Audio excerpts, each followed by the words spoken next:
Goedenavond. Het is weer 7 maanden geleden dat de astronauten van de Challenger naar hun laatste rustplaatsen werden gebracht. En intussen wordt er volop gewerkt aan de oplossing van de problemen die tot de ramp hebben geleid. Voor een deel waren dat technische problemen. Zo wordt er iets gedaan aan de koppelingen, de afdichtingen tussen de verschillende segmenten van de vaste brandstofraketten. Hier achter mij staat een andere shuttle, opgesteld op de plaats van waar de Challenger vertrok. Het is de Atlantis, maar die zal niet gaan vliegen. De Atlantis staat hier om verschillende proeven te doen met de startinstallatie die een beetje gewijzigd is. En om de astronauten in staat te stellen te oefenen in noodprocedures die nodig zijn mocht er met de shuttle iets misgaan voor de start. 9 maanden na de ramp zijn wij naar Amerika gegaan om hier op Cape Kennedy, op het vluchtleidingscentrum in Houston en bij het NASA hoofdkwartier in Washington de balans op te maken van de Amerikaanse ruimtevaart. Het is een verhaal over triomf en tragedie, maar toch ook weer over de toekomst. Wij spraken met astronauten, met managers, met technici en bij al die mensen begonnen wij met die ene vraag die ook nu nog steeds op ieders lippen ligt. Hoe kon het gebeuren? Well, I think that it gets back to an acceptance of space that become too routine, and it was obviously an oversight by very responsible people, and as a result of that, a design deficiency, which was not clearly understood by everyone, crept into the decision-making process. The process didn't pick it up. And I like to think of it as another lesson that space operations contain an element of risk. There is no way to avoid it, whether you're operating with unmanned and expendable vehicles or whether you're operating with something like the shuttle. There is an element of risk in it, just as there's an element of risk in your and my driving to work every morning. The job of the people who are responsible for designing the hardware, preparing the hardware for launch, their job is to try to do everything they can to minimize that risk with as much careful attention to detail, checks and balances, and it's a very, very complicated system. And for those of us who have been in the space business for a long time, we understand the needs for these checks and balances, and this has just turned out to be a situation where our checks and balances were not sensitive to the situation. That, coupled with a lack of knowledge as to what the detailed engineering limitations were, resulted in something that shocked all of us, shocked the whole world, and that's how we got to where we are. Well, I've asked myself that 1,000 times, and it's something that we've thought about, we've studied, we're looking at in all kind of ways. I think primarily a personal opinion is it was just a misjudgment by some highly technical and skilled personnel who well knew their job, well understood it, but they made that one misjudgment that they took the wrong alternative, and it was fatal to us.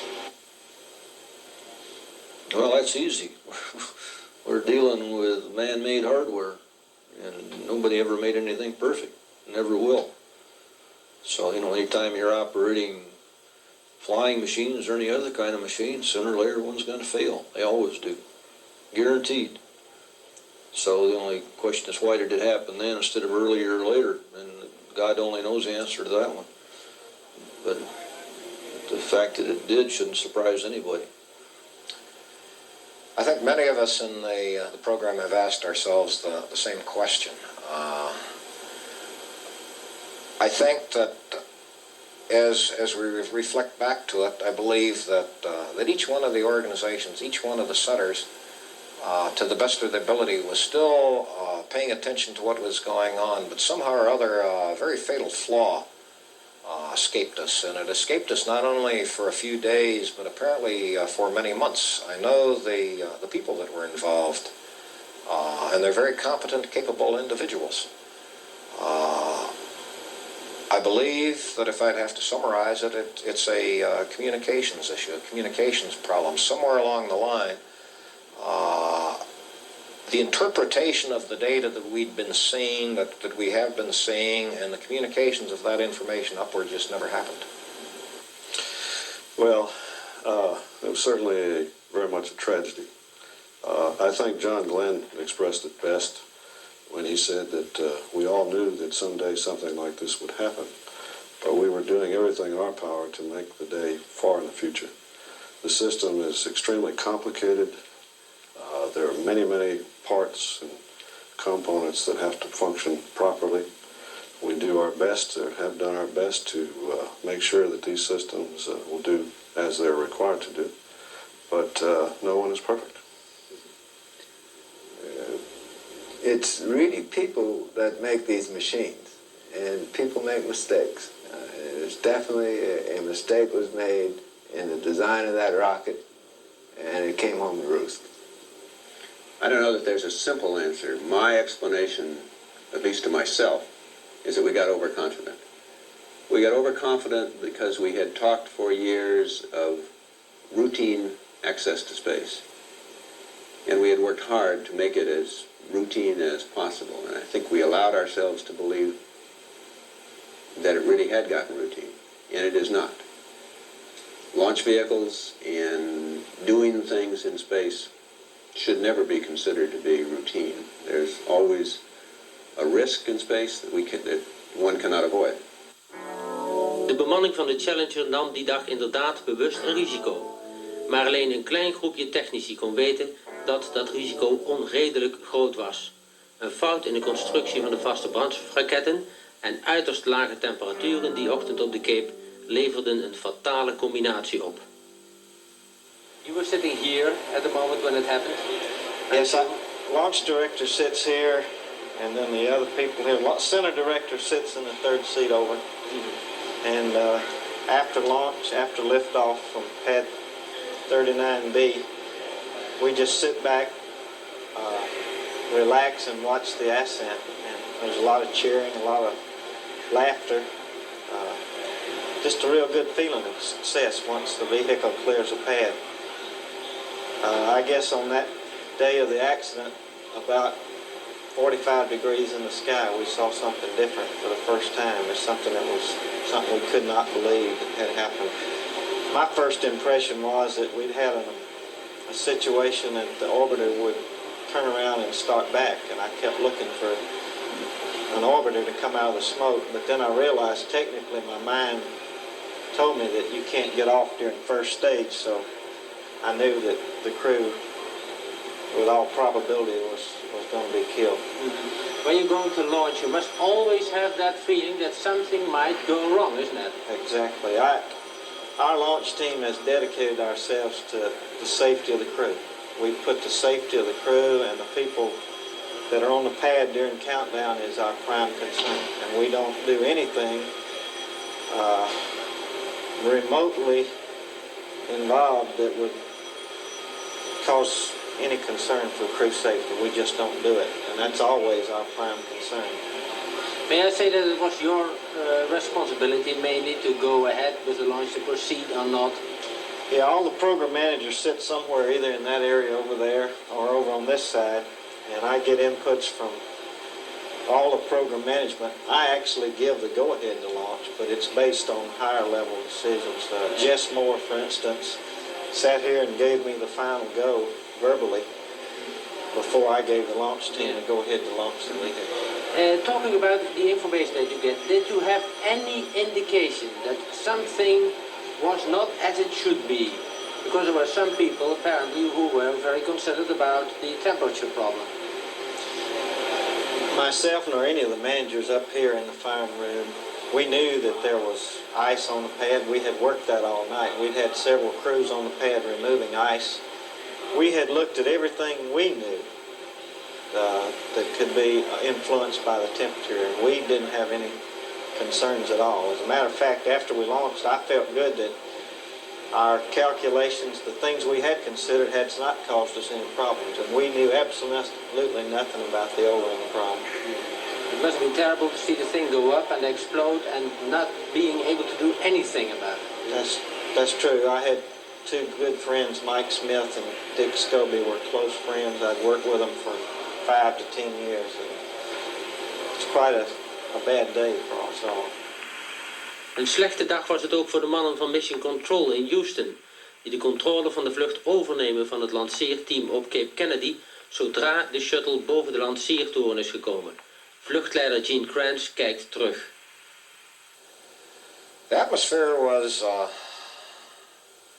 we'd had what amounts to as a relatively nominal final phase of the launch countdown after we came out of the hold for the ice inspection down at the Cape. As you move into the terminal countdown sequence, you follow the activities very closely. We had normal main engine ignition. We had the SRBs fire the hold down releases. We got liftoff. We saw the normal roll and pitch maneuver that the spacecraft uses to align to its launch azimuth. The next major event thereafter is the engines throttling down for maximum dynamic pressure. You watch the engines throttle down. My eyes were on the display at that time. I saw the engines throttle back up. I heard the booster engineer confirm to the flight director that engines would go at throttle up. This was passed on from the Capcom to the Challenger crew. Almost at that same time, over to my right and about 45 degrees off my line of vision is a 17-inch TV set. And I saw an intense light there, and I glanced over to see what had happened. And I saw the cloud as the launch vehicle spacecraft, the external tank, had self-destructed. And I'd seen that before. I'd seen it on early unmanned missions that preceded the Mercury program, where I'd seen a vehicle break up in powered flight.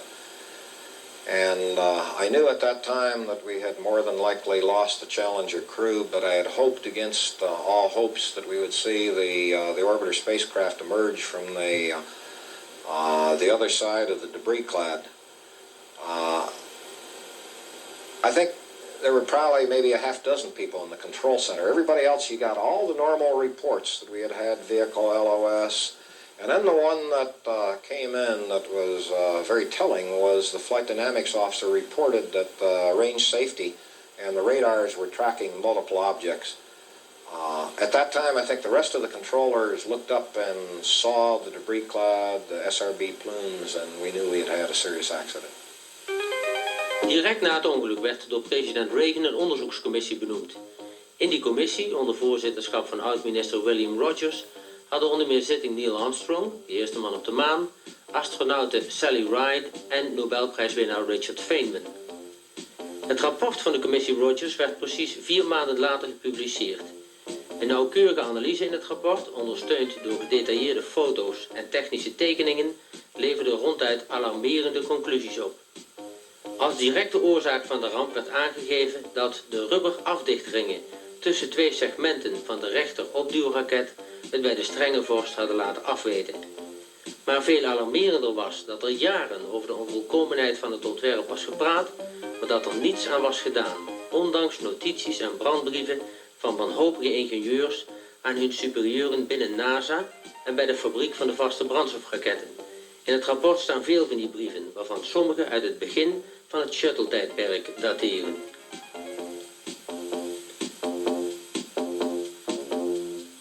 En tenslotte, nadat het 24 keer goed was afgelopen, ging het de 25e keer mis. Het moest eenvoudig fout gaan, aldus Nobelprijswinnaar en commissielid Richard Feynman uit Californië. One thing that's perfectly clear, the Challenger mission was a final accident of a sequence of things in which there were warning after warning after warning that something was wrong. It's not the kind of accident that just happened and nobody could have expected. It has a history. It has a history of difficulties with these rings of gases blowing by the rubber that they didn't like and they didn't want, a rubber being eroded away, they didn't like, they didn't want, they wasn't designed for. And for 10 years they discussed this question and didn't do anything about it. And it just waited until sooner or later it broke. And what I'm trying to say is that they didn't do anything about it because it's hard for information to come up. We know it was hard for information to come up. Why it's hard for information to come up, I was theorizing about. But we do know that the information was there at the lowest levels.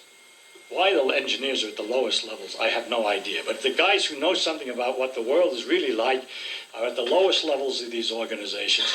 And the ones that know how to influence other people by telling how the world would be nice if it were, they're at the top, okay? And there seems to be a certain amount of, in some circumstances, of lack of communication. In the appendix that you gave us to read, you used the analogy Russian roulette. Was NASA playing Russian roulette with the shuttle? Let me explain the analogy. The analogy is that if you have one of these, a gun, you know, you put one shell in and spin the what do they call that thing? Barrel, a cylinder. Then there's a certain chance that you'll have the bad shell there, and if you hold it to your head and shoot, Now, if you hold it to your head and shoot, and you don't kill yourself, okay, a man would be very foolish to spin it again and put it to his head and say, look, nothing happened last time. There's really not so much danger. And that's the analogy I was trying to make, because I can find in writing again and again, look, the stuff blew by, but the thing flew, there's no danger. It's in our database. That phrase is used again and again. It simply says, we did it before, and nothing happened, so it's within our database. Everything's all right. That sense, yes, sir, they were playing Russian roulette in that analogy, in that sense. Onthullende beelden die vanuit verschillende hoeken door automatische filmcamera's werden gemaakt, vormen het onomstotelijk bewijs dat het meteen na de start van de Challenger al fout ging. Bij de koppeling van de twee onderste segmenten van één der opduwraketten is een zwarte wolk zichtbaar. Het gevolg van de verbranding van de rubber afdichtringen en afdichtkit tussen de twee segmenten. Daardoor kon later een intens hete vlam naar buiten komen, waardoor de grote brandstoftank, gevuld met 2 miljoen liter vloeibare waterstof en vloeibare zuurstof, explodeerde.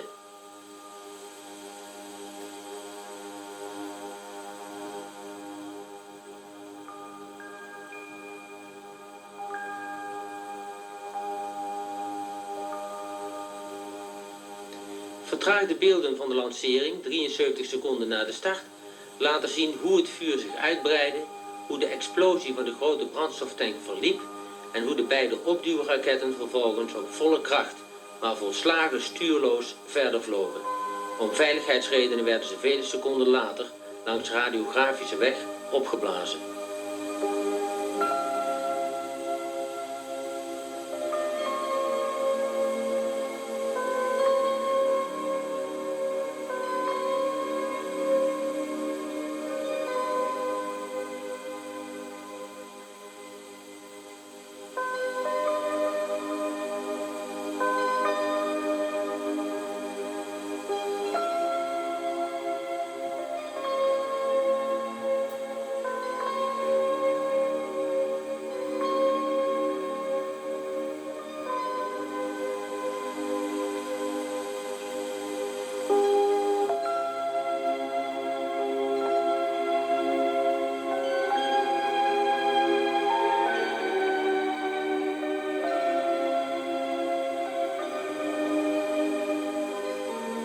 Bij nauwkeurige bestudering van de vertraagde beelden is te zien dat de drukcabine van de Challenger met de 7 astronauten grotendeels intact vrijkwam uit de explosiewolk om vervolgens van een hoogte van 16 kilometer naar de aarde te vallen. Rechts in beeld een afbeelding van die cabine zonder de buitenwand die bij de explosie moet zijn weggeblazen. Pas 5 weken later konden de stoffelijke resten van de bemanning uit de oceaan worden geborgen.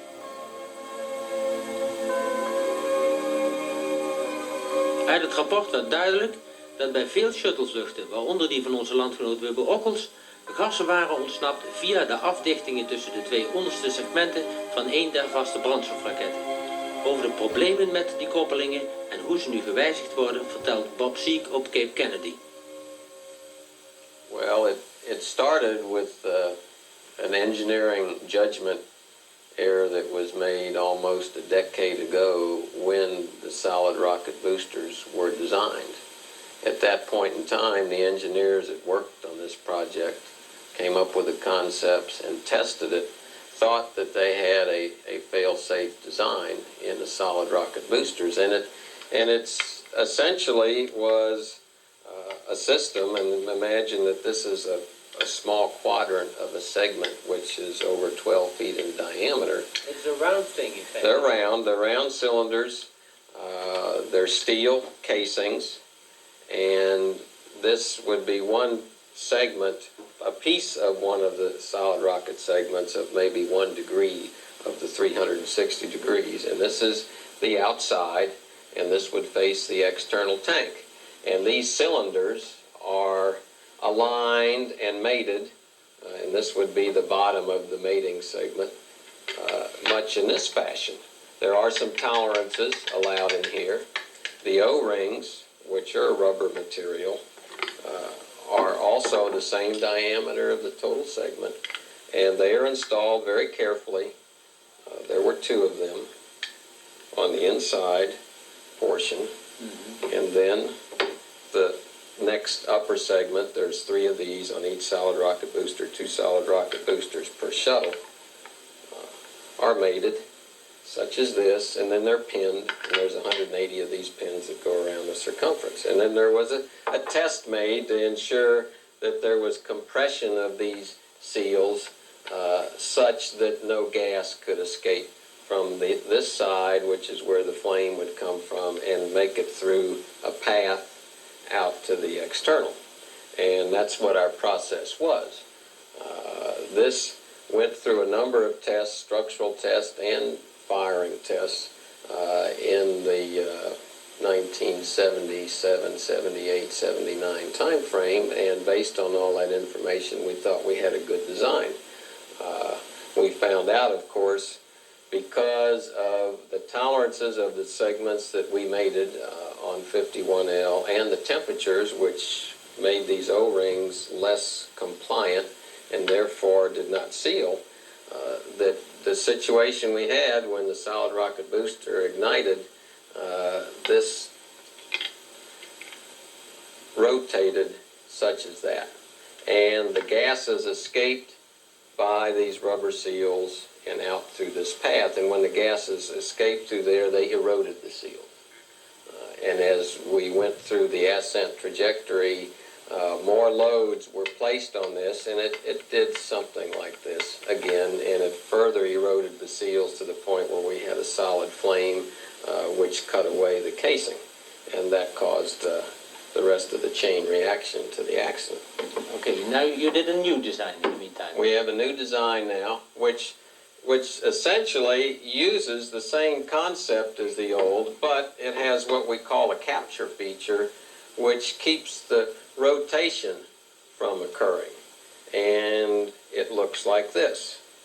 And we have, in addition to the same 2 O-rings that we had in the past, again, this is the outside of the solid rocket booster with the tank, we have added this steel to the inside of the next mating segment and another O-ring in there. And it does 2 things. One, this is machined such that you have what we call an interference fit. So these things essentially wedge together whenever they are mated.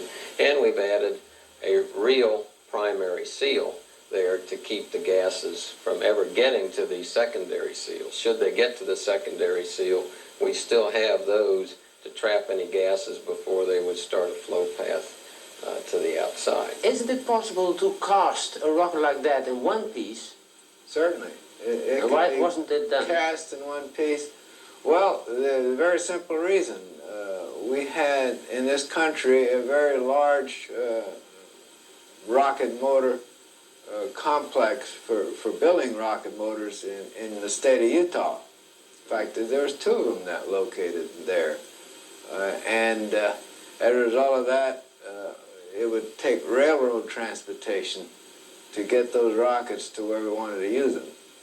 And only by dividing it into segments was the railroad transportation possible. So dividing it into segments was a requirement unless we wanted to build a brand new factory near the water, which was proposed, but the judgment was made that that was not the right thing to do. But it could have been done at the cost of creating a new factory near the water. And that would have been better, of course. Well, that would have eliminated the cause of the failure, in as much there would have been no segments, and there probably would have been no failure. Is it realistic to talk about a crew escape system for the shuttle that could work during the first 2 minutes of the flight? I'm not certain it does. With regard to Challenger, I cannot imagine an escape system that would have enabled them to survive that terrible explosion. It's a bit like having an airplane, and for some reason during the first 2 minutes of the flight, in a very sad situation during the takeoff, the wing of the airplane fell off. You then say, all right, I will issue to the people on board the airplane a parachute to use for those first 2 minutes. Now that may have some psychological value, but by far the smartest measure to take is to fix the wing so it doesn't fall off during the first 2 minutes. And that is exactly what must be done with the space shuttles. Fix the solid rockets so they never fail again, ever.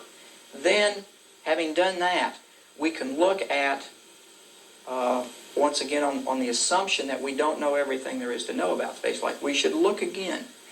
Are there other measures that perhaps we could take to enable persons to escape in the event that something else malfunctions that we've not yet considered? And if there are safety measures that could be put in easily, they should be done.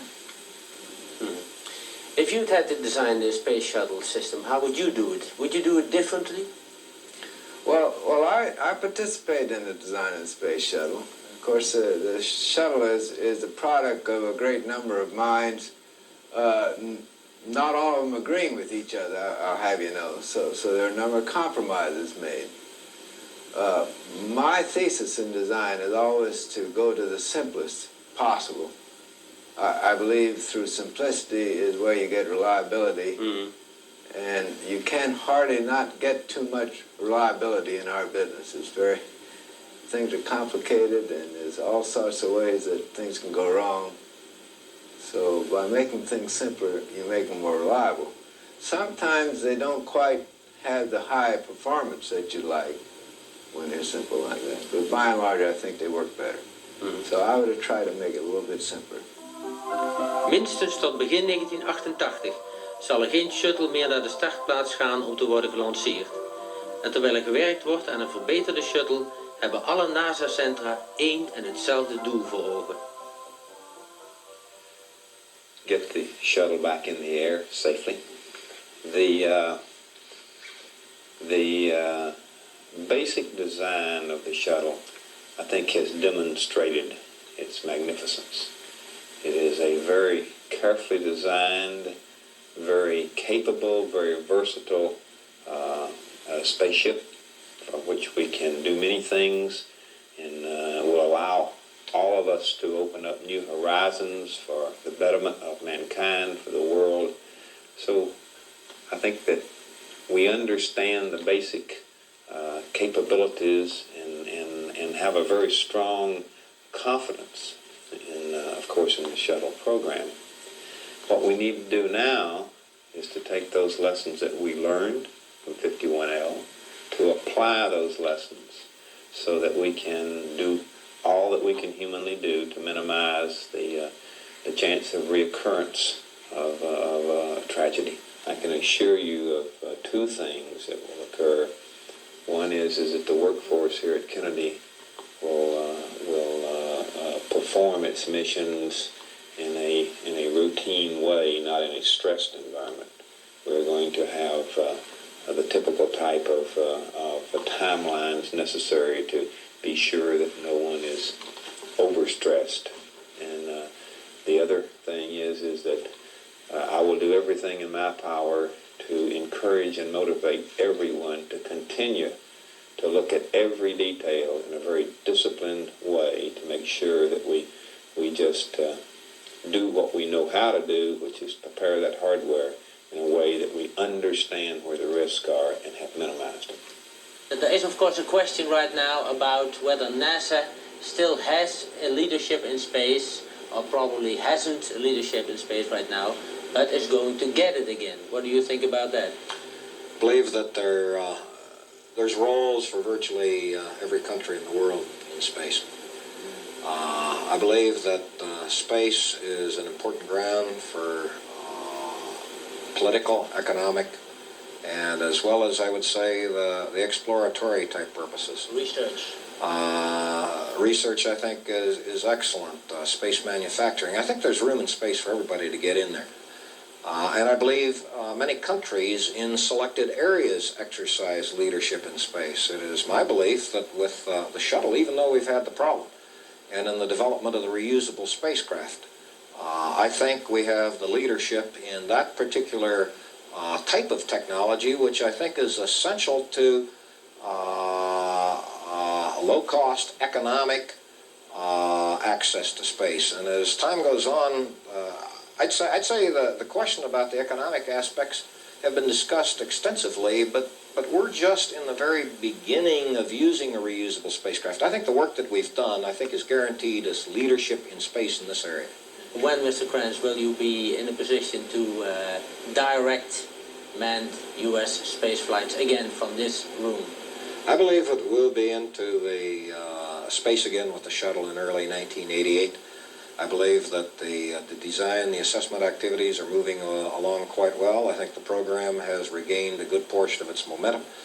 I think we're fortunate in one fact that we had such good coverage of the accident because we were very easily able to pinpoint the cause and the source of the accident, and as such, the majority of our energies were challenged or channeled in the direction of fixing the problem. So this has, I think, given us a heads up, and I think that we're in good shape to be back in space in the early 88 timeframe. Well, the main goal of the entire agency is to get ourselves back into flight, obviously. It is a devastating blow when NASA, which has a business of being in space, cannot get into space. And so our main problem is getting there. My job right now is to work with the administrator and the deputy administrator to manage that activity and to manage the change that must take place and is taking place within NASA, a change in our view of what we do, a change in the care which we apply to everything we do,